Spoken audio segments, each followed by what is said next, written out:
Ukraine has just reintroduced itself to the entire world as another major military power. Their military officials today have just admitted to being on the offensive in Russia. Last time Russia was invaded was during World War II by the Germans, but when the Germans invaded, they were a fresh army that was able to obliterate the Russian defenses. The Ukraine military was depleted and under attack for 898 days, and they have launched a successful campaign that has so far lasted 6 days into the world's second largest military's land, and they have fortified their gains. Russia has appealed to the UN to condemn Ukraine's military incursion into Russia. That is how bad it is for them right now. The vast majority of Russian drones that have been launched in order to fight this incursion are being shot down by superior tech. Hundreds of Russian soldiers have surrendered to Ukraine invaders inside Russia. The Russian propaganda channels are saying that international forces are in Kursk right now. This includes German, French, British, Danish, Lithuanian, Polish, Hungarian, and even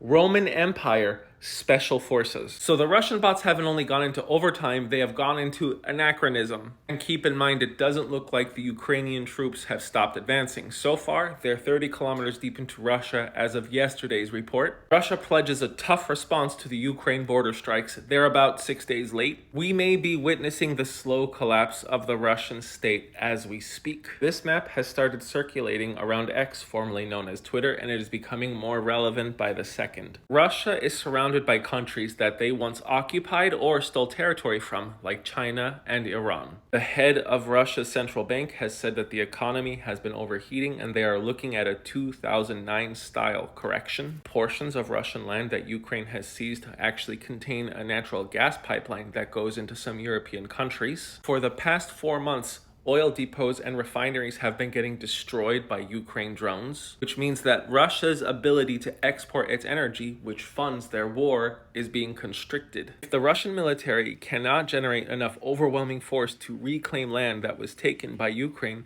then they are forced to the negotiating table to give back the Ukraine lands that they've taken. If that happens, it will be the fall of Putin's regime and a destabilization of Russian geography. The way the USSR lost over a dozen countries during the fall of communism, we may witness something similar to this day at the fall of the Russian Federation. This path is not set in stone, but it's becoming more likely the less that Russia can hold on to its territorial integrity. If that is the course of this country, then we will see an unstable Russia like we did in the early and mid-1990s. But this time, we will have a very strong and militarily competent Ukraine to police Russia. I am the Geo Husar, and for all of you who say that I'm crazy to make this prediction, you seem to forget that about 6 months ago, I said that around the end of the election season, we will see a Ukraine resurgence in victories. And from the beginning of this war to just 2 weeks ago, nobody would have thought it possible for Ukraine to successfully invade Russia and hold any land for more than a day. We are witnessing the emergence of a new and potent Ukraine.